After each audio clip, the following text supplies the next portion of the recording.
TV, welcome to episode number 5. I'm your hostess, Miss Tammy Paxton. We've also got our other host, the one and only Minus the Cock, and we are joined by our special guest tonight, the one, the only, Miss Hazel Dean. Hello. Hazel, how is your lockdown going so far? Yeah, lockdown's fine. Loads of stuff to do. And my partner and I and our little girl, we all get on. We're a great little team. We all get on really well with each other, so it's fine. And Stevie, our daughter, she's 15 now, but she's been really good. She's happy to be at home, and she's doing her homework. Well, not homework, but schoolwork every day, and working very well. I've got loads of things to do, to be honest with you. You know, there's masses of stuff. I'm catching up on stuff, especially out in the garden and all sorts. I'm doing all sorts of things. So we have a good structure here, you know. So we get up weekdays, we get up quite early, and we get on with stuff. And to be honest with you, the days seem to go quite quickly. So, you know, we have a garden, and so we're very lucky where we are. So, yeah, we're in our own little bubble here, and it's nice. I'm quite enjoying it in many ways, apart from all the obvious stuff. But yeah, we're fine, thank you. Well, that's There's fantastic. Better than just having all the family around, is there? Oh no, it's great. We get on so well, you know, and obviously, you know, that's great that we do, because obviously it makes life a lot easier, really. And Stevie's such a good girl, so you know, it's all good. To be fair, my mum's my best friend as well. Oh yes, it's nice, isn't it? Yeah. Mm-hmm. Oh, I don't know what I'd do without the old battle axe. Oh dear. So where does your mum live? Does she live close by? I live with her still. Yes, I'm one of those. Oh. I'm one of those ones that they have to push out of the nest. She's gonna have to kick me out with steel toe caps, I tell you. There's nothing wrong with that. There's nothing wrong with that, my darling. No, I mean, I left home when I was 17. I mean, my mum's passed away now, and my father, but I mean, I had a fantastic relationship with my parents and my mum, and but I did leave home when I was 17. So, and I lived on my own for many years back in those days. So I don't mind my own company at all. I'm fine. So in that respect, I guess that was quite a good thing. In normal times, I'm here in the house on my own.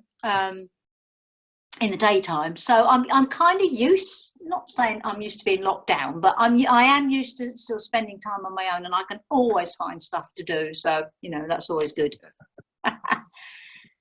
And when you left home at 17, was that to pursue a music career, or did music come later on for you? No, it was to pursue my musical career, because up until that point, I mean, I learned to play the guitar when I started to learn to play the guitar when I was about 11 years old. So, I used to be in like little local bands at school, in the school band, and then I joined little other types of band. I joined another band, and it was more sort of jazz orientated, and I did lots of sort of gigs in and around the Essex area where I lived as a child. But it was with that band really that I started to sort of actually sing. Up to that point, I just used to play guitar.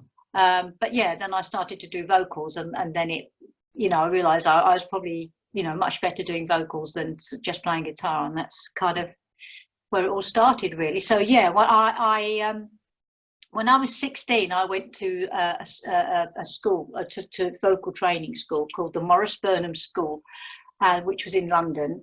And one of the things that they did is when I left, after I'd sort of done all my training and stuff, they would, if they felt that I was good enough, they would help me find my first professional job. And they did. I got a job with a band up in Stoke-on-Trent. and with a band called the Jimmy Goff Arrangement, and that's kind of how I got into the business professionally. But so I've always been involved in the music industry in some shape or form, even as a semi-professional as a teenager. So there you go. Oh, that's fantastic. So how is your feeling with the whole lockdown and the fact that a lot of prides are having to be cancelled? Well, you know, I mean, I think it's really sad because obviously I look forward to my Pride season, as I always have done for the last 36 years. But, you know, it's what can we do? I mean, yes, it's sad, but it's something we have to do. And hopefully all the prides, you know, the various prides that I'm not doing, I mean, as far as I know, they've all been postponed, and I will do them next year. But you know, there's lots of stuff going on social media. I mean, I know it's not the same, but you know, at least we you know, people are making us all aware that there's you know, they're still out there and people are still doing their thing for it all. So yes, it's very sad. But you know, I've also I've had to sort of cancel other festivals as well. You know, because I do a lot of the 80s festivals and things, and so. But luckily for me, they've all been postponed to next year. So who knows how long it's going to take? But hey, what can we do? We have to do what we've got to do. I was going to say, you know, that you've done so many prides. You've done 36 years. That's well over 150 prides. I know. It's amazing, isn't it? Amazing work. Yeah. And I'm so glad that someone has nominated you twice for 2 NDA awards this year. Congratulations. That's fantastic. Thank you so much. The positive role model and the lifetime achievement. How do you feel about that? Well, about the lifetime achievement? I mean, I was quite shocked, really. But obviously, I am absolutely delighted that I've been nominated, and I just feel really happy about it and really proud. You know, it's fantastic. Last year, my last Pride of the season last year was in Chester, and I got they awarded me with my Gay Icon Award, an icon of prides. You know, because I've been doing it for 36 years. So, and I didn't know about that either. So, I mean, no, it's fantastic. I am so, you know, so honoured. And humbled, and no, I love it. I mean, I'm really pleased, very excited about it all. Oh, you are so deserved of the nominations, and fingers crossed, I will be voting for you. Oh, bless you.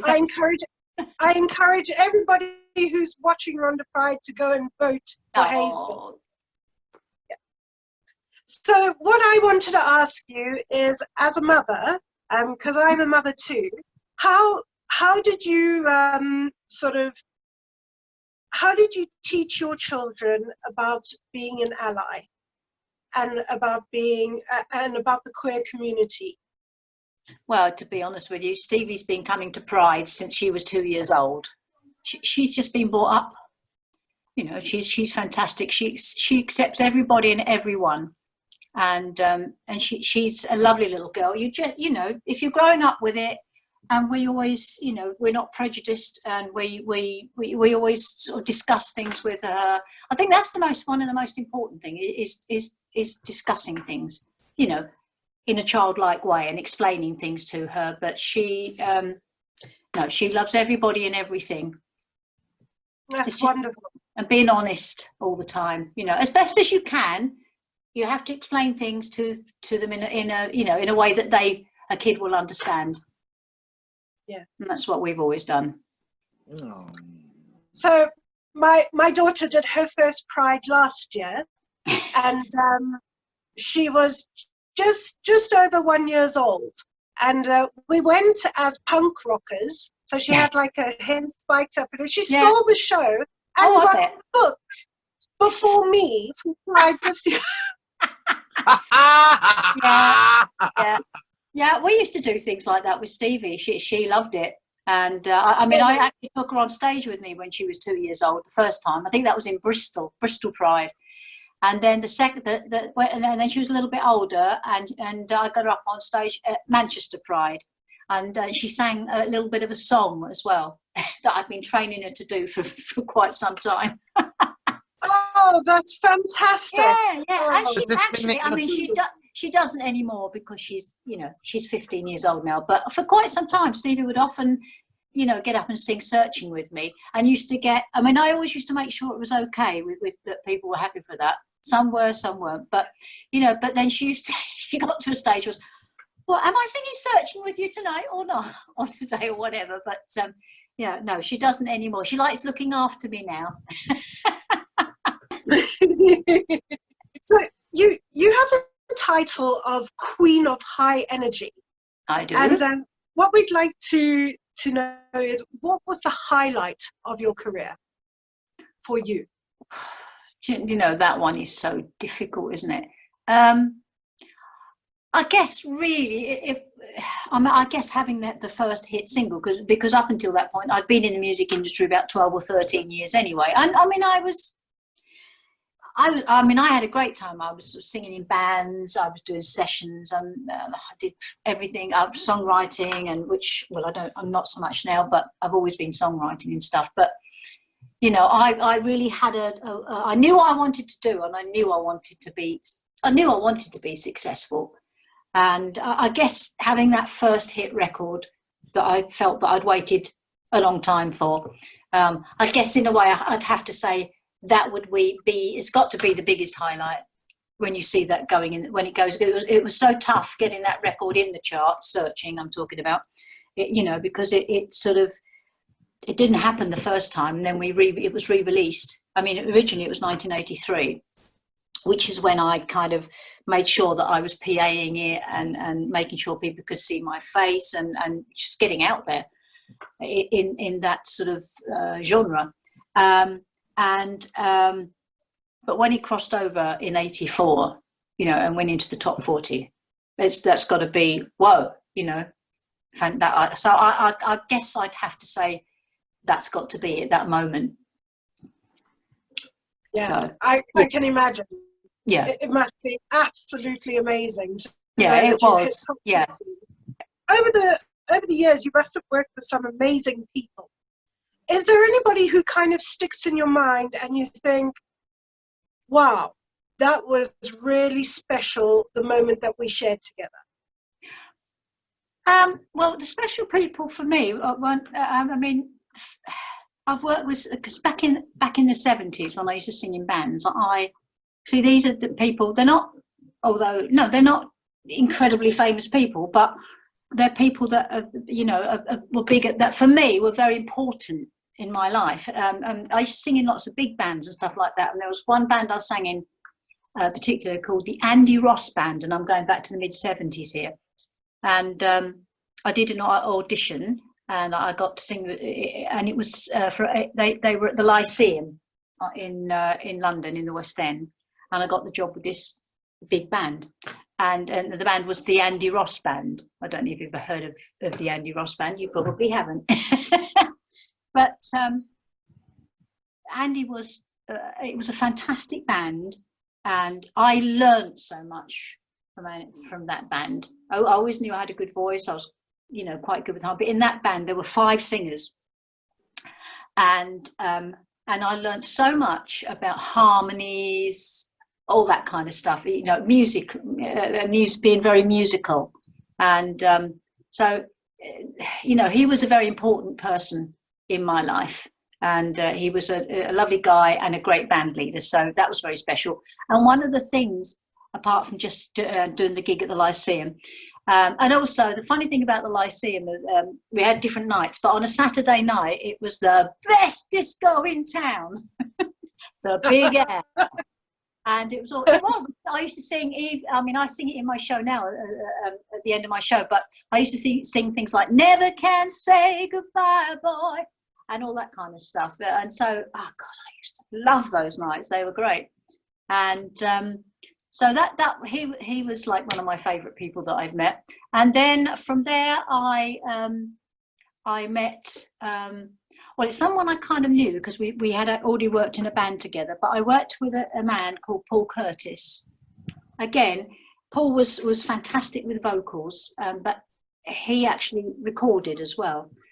And but again, I used to do loads of session work with Paul, and I did loads of session work back in those days. But with Paul, I got my first record deal back in the sort of late 70s with Decca Records, and so, you know, he was a person that played a great part in my life, you know, an important area, an important part of my life. So they're my two sort of favourite people.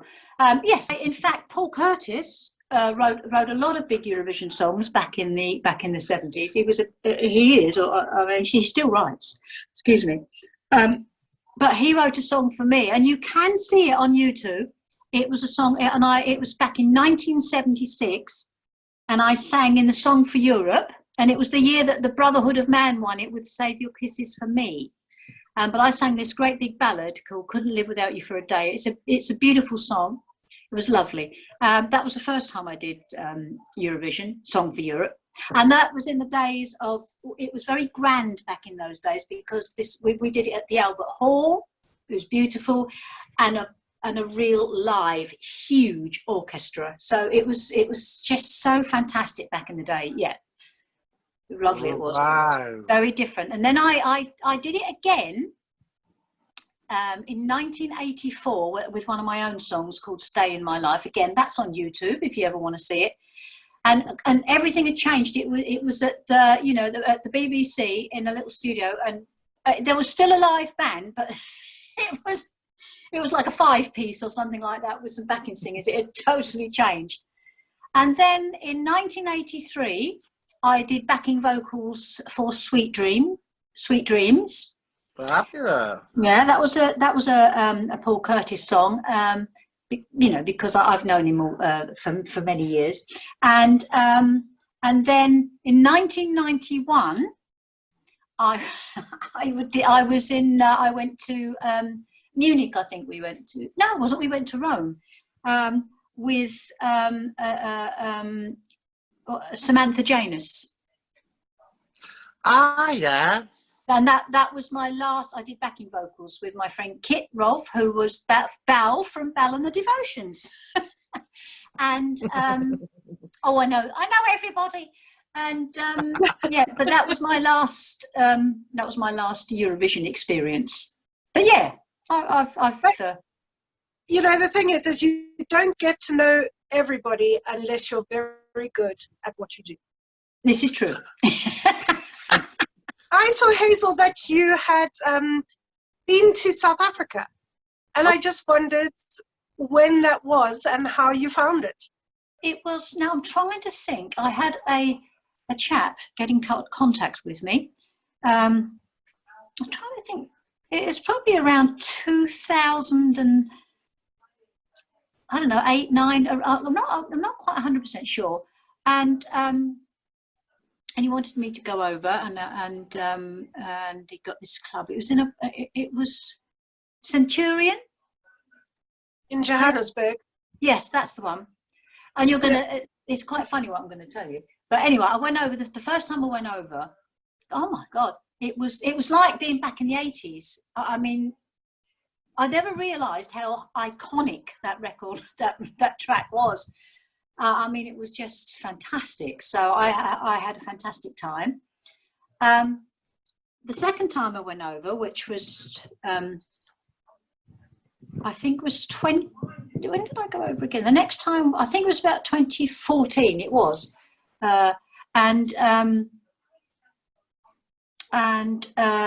Anyway, we arrived, and Dean, who books me, he's lovely. He's a lovely man, and we did that club. We did a couple of places, different places, but he's got this other guy with him, and they wanted to take me out somewhere, and they kept giggling. So I thought, well, where are we going? You know, what's going on? Anyway, they drive me to this place, and this is the gospel truth. There's a town over there. It's a new town. It's quite new, built, and it's called Hazeldean. And the guy that had it built. No, it's the gospel truth. And the guy that had it built is a massive Hazeldean band, basically. And I couldn't believe it. It was unbelievable. Schools, you know, it's a whole whole town. And as you go into the like, it's Hazeldean down, I've got photos of myself with this town. Fantastic. Oh, that's such an honour. Oh no, I just couldn't believe it. So that was that. And then I was over again in 2015 because I went over with Rewind and did the 80s festivals over there. And again, it was fantastic. So, and I did Pride. I did Pride in South Africa as well. Did you do the Pride in Johannesburg or Cape Town? I think it was Johannesburg. It was Cape Town was when I did when I went with Rewind. So it was Johannesburg. And so that's good. I'm hoping to go again at some point. Who knows? You know, it's great for a holiday. It's lovely to see. You know, it's very different. Although I'm sure you've toured lots of different places over the years. Yes, yeah, I have. And what was your favourite place to visit? Well, I have to say, back in the day, back in the 80s, I used to love, and I did it for about 11 years non-stop. I used to go to the States every year for about a month, starting from the first time I went over was 1983, and the last time I actually went over on tour was like 91 or 92, and oh my God, it was fantastic. I loved every minute of it. I used to love it. I used to go for about a month, and I mean it was hard work because you'd fly from place to place, but I had a ball. I really did. And we would always we'd always make sure that Florida was the last place that I would go to, and then we would do Fort Lauderdale, and then we would go down and do there's a club called the Copa in Lauderdale, and then you used to go down to Key West, and there was a Copa down there as well, and then I'd stay down there for about a week just to sort of relax, and it was great. I loved that. I absolutely the best time ever. I'm guessing that's your favourite little place out there then in the States. But Key West, I loved Key West. But do you know what? I visited it about 10 years ago, and it's totally changed. I wished I hadn't have gone, really. I wished I'd have kept my memories of Key West. Yeah, because there's a big thing in Key West about going down to the little sort of dock area. Excuse me. And you can they call it. It's called you watch the sun go down, and it's a big red ball, and it looks like it drops into the sea. It's a big feature, or it was. Well, it still is. Oh, I've seen the video of it. And you go down to a little place. I think it was called Mallory Square, and they would have all sort of. It was almost hippie like there, but I loved it. I thought it was brilliant, and there'd be all sort of different acts along, like mime acts and all sorts of variety type acts almost along in the square, all doing different things. And you'd have cocktails, and then you'd watch the sun go down, and it was business. But now that isn't there anymore. There's a great big Hilton hotel, so you can't see the sunset anymore. If you want to see the sunset, you've got to pay for it. I wanted to ask you, for yourself, what is the first thing you're looking forward to doing after lockdown? Well, I think probably seeing my family, really, my brother and my sister. I do miss them. I mean, it's not that I see them every day of the week because they live away. They live about 70 miles away. But I do miss. They like Easter time, for instance. My brother and my sister, they usually come here for Easter and things like that. So I'm missing those days. I am looking forward to seeing them. I haven't seen them since October. So yeah, I guess that's and just seeing friends in general. I do miss them. I think that's the same for a lot of people, though. Are you doing quite a lot of stuff online? So. Are you going to be doing some online prides or anything like that? I'm doing loads of stuff, but my problem is that I do not have any equipment here at home. But having said that, I'm doing masses of stuff, like things like this, little video clips of various things. So I'm doing stuff all the time, to be honest. So, and I also do a thing on my we do a thing, it's called At Home with Hazell, because we're trying to think of something to do. And so Stevie and I sort of maybe every fortnight, so she has a clipboard and goes, At Home with Hazell, take 31 or something like that. And then we just talk about nonsense, really. But that seems to go down really well. I did do a thing with something with some friends, like Toya Wilcox was on it, and different artists were on it. And we did a thing, it was for, I've done a lot of charity stuff, and this was for, what was it? I can't even remember what it was for now. But anyway, we did a version, there was lots of us, and we did little sections of Never Going to Give You Up. That I did that a couple of weeks ago. I'm sort of doing all sorts of bits and bobs, really. I've read, yeah. And what other stuff? And I read a story. You know, the drag queens do the storytelling for children. Yeah. I did a story for them. Fantastic. Yeah, and there hasn't been on yet, but so look out for that one, because I do a little story about a child who knows it's a little boy, but he knows he wants to be a little girl, and it's called Jazz. It's a great little story. It's a book that she suggested it, actually, that I read that, and I did, and yeah, so all sorts of things that that I haven't done before, so it's quite good. Have we got any more music coming from you anytime soon? What, recording wise? Yeah. No, that's not true, actually. There's a couple of little things in the pipeline that would have happened this year, but they're not going to, so hopefully they'll happen next year. So yeah, because I had my Heart First album out earlier on this year. It was a deluxe version, and Matt Pop remixer did a remix of Heart First, the title track, and we actually got a chart position of 27 in the album chart, the official album chart. So we were really pleased. Yeah, so it's a great box set. It's really, really nice. And so there's something else in the pipeline as well, which I'm even more excited. Well, same what, but I am very excited about, because it's not been done before. So that's a project maybe for next year. And also another little thing that might be going on is that Ian Anthony Stevens, who I used to work with, he's a producer. He produced and wrote Searching. But he's got some tracks that we did together back in the 80s that have never been released. And they're songs, they're songs we wrote together. So, and it's really good. So, and if we can get Matt Pop to do some remixes on, which I know he will do. So I might do that with HI-NRG Records, and they might put that out. But because of coronavirus, everything's a bit sort of, nothing's really happened. So there are things in the pipeline. So, but gotta put a positive spin on everything, regardless of this coronavirus. Yeah. Gotta do next year it'll be gone. It won't be here next year. Oh, absolutely, yeah. Oh no, it will go. It will happen, but it's just when, really, and we've all got to stay safe until then. Yeah, we'll all still be here, but the coronavirus will be gone by next year. Yeah, I'm sure it will be. Yeah. I saw that you have some really nice merchandise out at the moment, and I wanted to ask you a bit more about, is it HD 2020?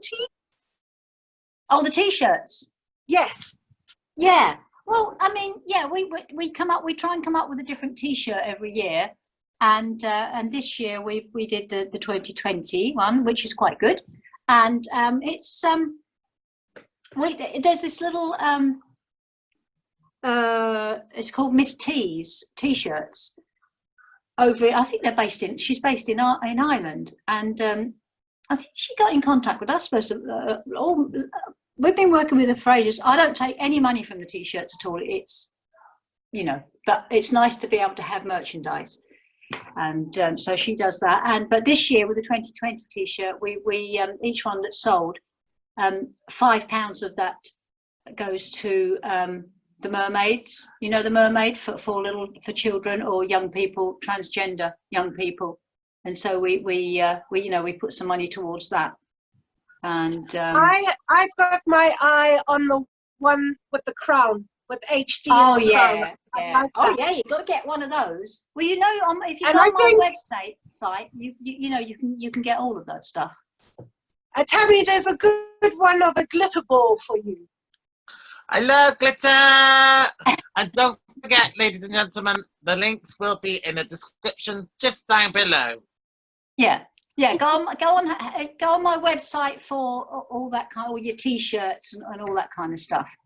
And yeah, you can Fantastic. I think you can get Sorry. your glitter ball one on there. They're all on there, so you know you can pick from any of them. Yeah, I just think it's really great to be giving the funds to Mermaid as a charity. Yeah, I a great took my charity. eye and I was like, oh yes, gonna have to buy one of those t-shirts. Yeah. Yeah. No, it's a brilliant Thank charity. you, everyone. On behalf of Rhondda Pride Hazell, we'd just like to thank you so much for joining bless us this evening. Oh, You've no, it's been an been a pleasure. absolute fun.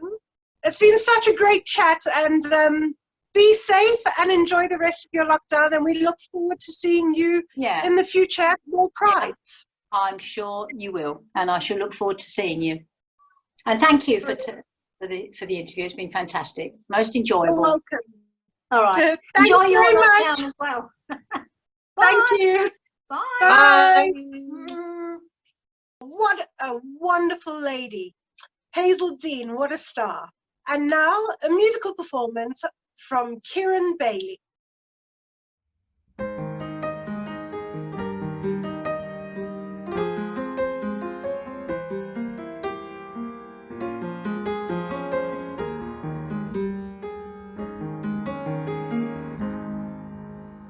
When I was younger, it always seemed life would come easy, run like a dream, and everything I'd wished for would fall right into place.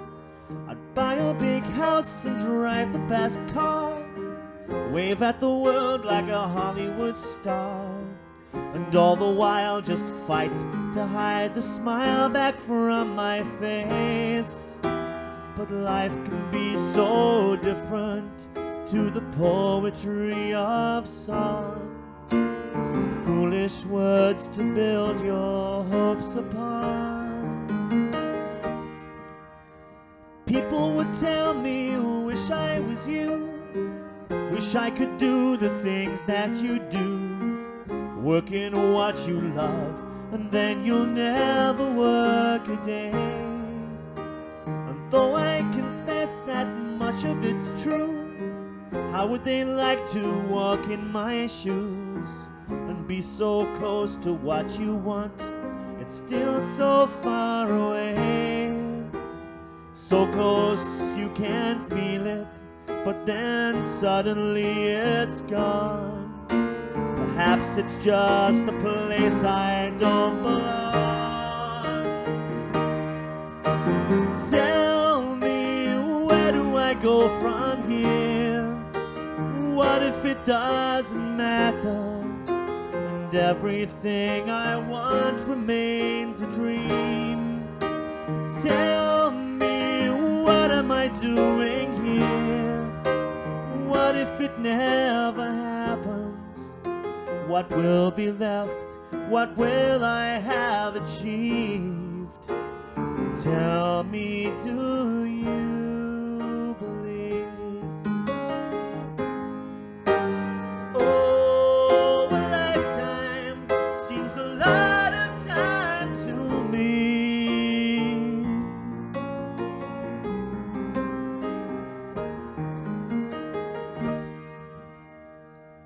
Always the man who's second in line, always the bridesmaid, never the bride. Always watch the concert from the wings behind the scenes. The first to arrive and last one to go. Up with the curtain, on with the show. You know how it looks and sounds, but don't know how it feels. Shine another spotlight onto someone else's face, hoping one day you can take their place.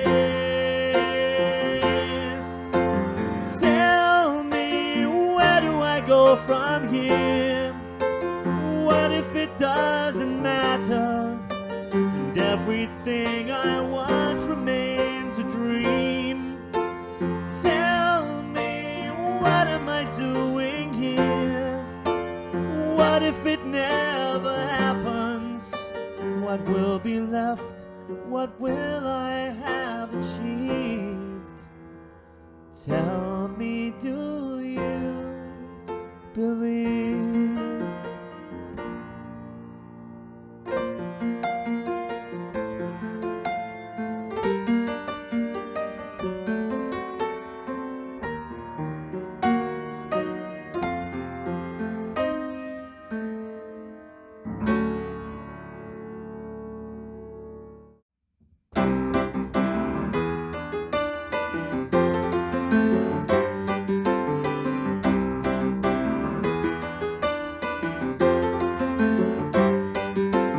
Saturday night comes around again. I know where I'm gonna be, stuck in the corner of some room, telling the stories and singing the songs that everyone wants to hear. The same old words and the same old tunes. And sometimes they listen, sometimes they don't. Sometimes they clap, but sometimes they won't. Sometimes it seems they don't really care. Sometimes they're young, but sometimes they're old. Sometimes they're hot, but sometimes they're cold. Sometimes they don't even know I'm there. But if I worked this hard in any other job, I'd be rich by now, driving around the town in my company car, stuck in a room full of college degrees who tell me they make more money than me. I'd rather be a weekend rock and roll star.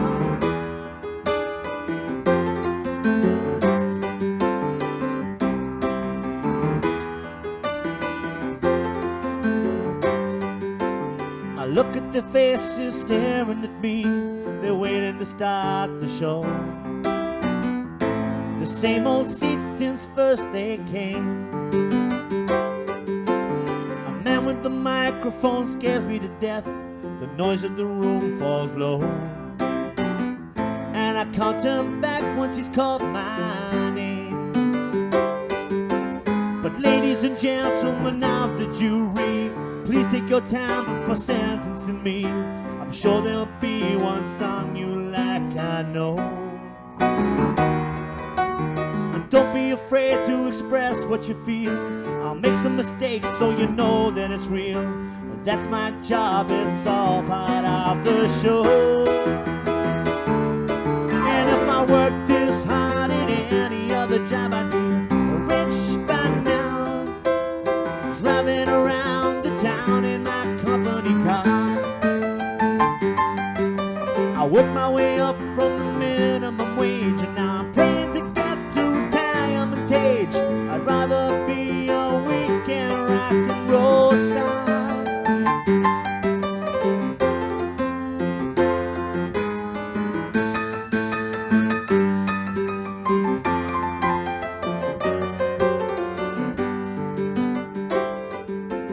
Saturday evening draws to a close. The audience shout for more. Don't stop me now, I'm in my prime. The man with the microphone takes to the stage, just like the week before. He says, can you play Human one more time? And everyone dances and gives me a smile. They say I'm the best that they've heard for a while. The bell rings, end of service at the bar. 'Cause Saturday night I'm the big man in town, up to the point where the curtain comes down. And Sunday don't remember who you are. But if I worked this hard in any other job, I'd be rich by now. But sometimes you have to think just how lucky you are. 'Cause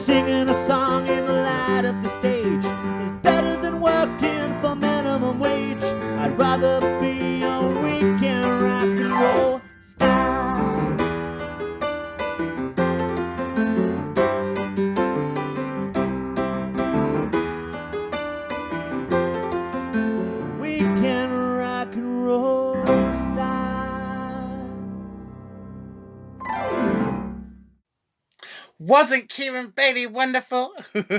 I wouldn't mind a go on him. Bet he could throw me around, show me a good time. Wink, wink. Know what I mean? Also, a massive thank you to our special guest star tonight, Miss Hazell Dean. What a star! I've been your hostess with the mostest, Miss Tammy Paxton, and I've been joined by my gorgeous psychic, Minus the Cock. Next week, we have our special guest, former Brookside star, and Mr. Producer himself, the gorgeous Stephen Parry. Ooh, I can't wait to see you all next time.